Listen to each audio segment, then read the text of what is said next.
alaikum wa rahmatullah. Welcome to another episode of the program Ladies of Ashoura. Inshallah, we'll be recording a series of episodes under this title, hoping to shed some light on the significant role of women in the event of prior to the event of Ashoura, in the event, and after that.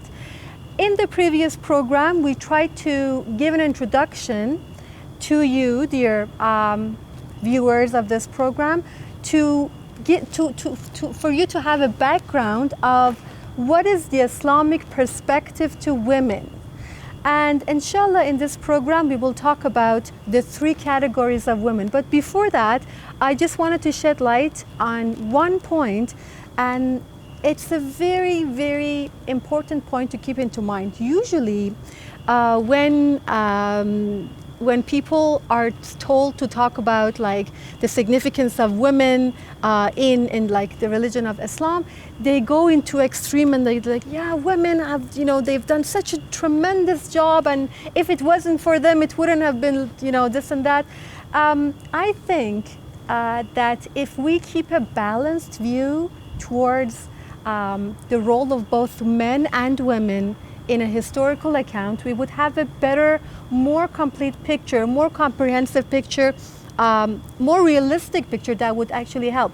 Fatima, would you like to explain about this more? Yeah, I totally agree with you. I think that, khairul umur awsataha, the best of the affairs is the one that goes in the middle way.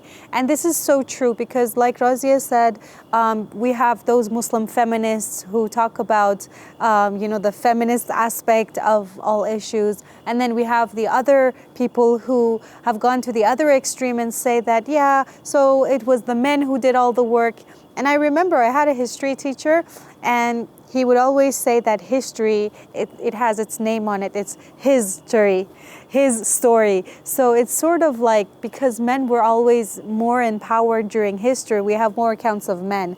And the reason we are doing this show is not because we want to say that women did a greater job than men, or that men did a greater job than women. We want to say that the aspect of women has been less highlighted so far, and we want to shed some light on that, and we want to bring out those women who were present in the day of Ashura, whose name are less known, and the women who prepared the scene for those soldiers to come fight for Imam al-Hussein alayhi salam, and third of all, the women who after the event of Ashura helped keep this event alive. So we hope that inshallah Allah enables us to give this topic its due worth and value, inshallah. And I just wanted to add another hadith from Imam Mahdi, may Allah hasten his return, that he said, Fi ibnati Rasulillahi li uswatun hasana, or lana uswatun hasana, that in the daughter of Rasulullah, in Lady Fatima Zahra salamullahi alayha, there is a role model for me. Now this is coming from an infallible Imam, from Imam Mahdi, may Allah hasten his return. He is saying that for me, a role model is my mother, Lady Fatima salamullahi alayha. So like I said, there have been cases in history that women have enjoyed so much, such an elevated status that they were an example for all of humanity in all time. Okay, all right.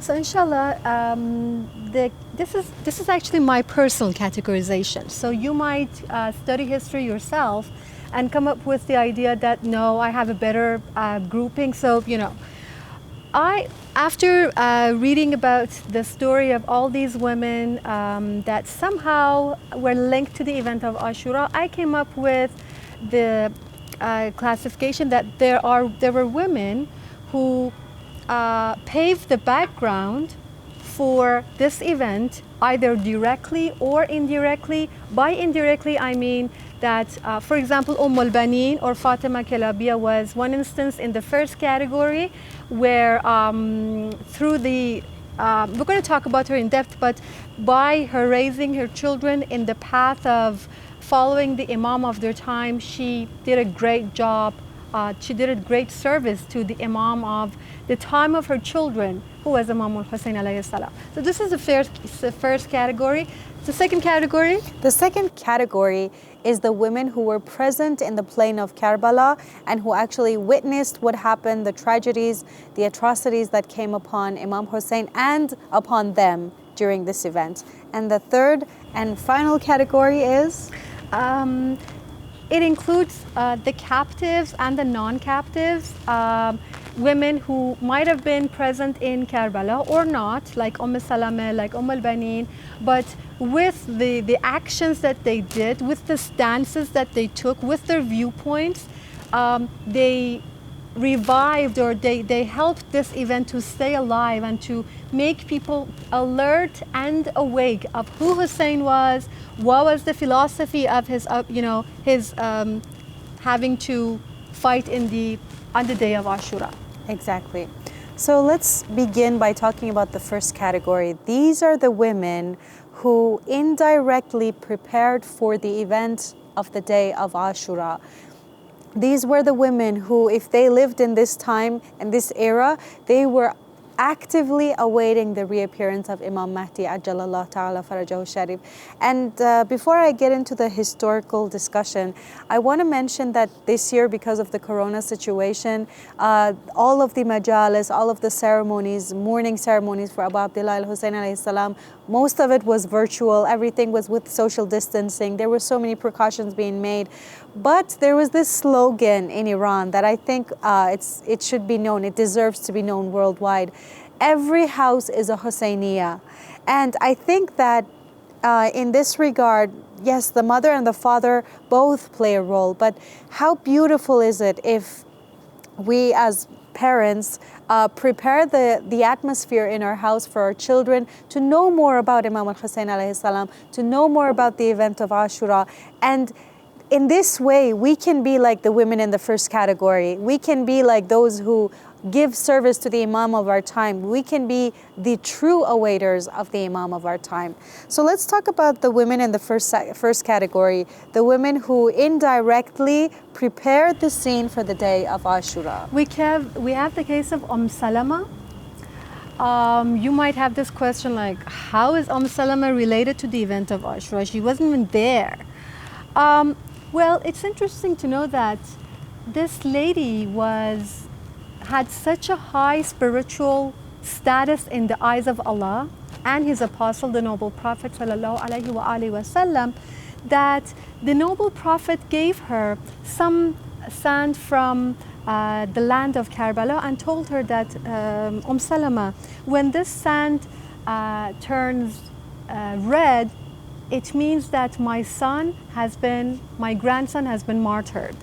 And so long before the event of Ashura, at the time of the Noble Prophet, when he was alive, Salama was given the news that what would happen to Imam al-Hussein alayhi salam, and she could actually find out when exactly it happened.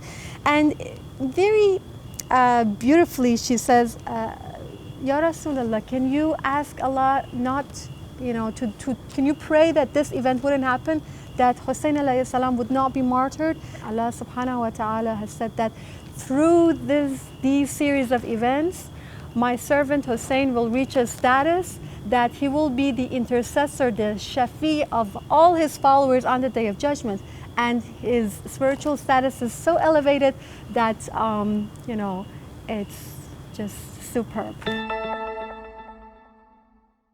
So we have reached the end of our second episode. Inshallah, in the next episode, we will talk about the second lady in the first category, right? Inshallah. Thank you all so much for joining us. Until another program. Wassalamu alaikum wa rahmatullahi wa barakatuh.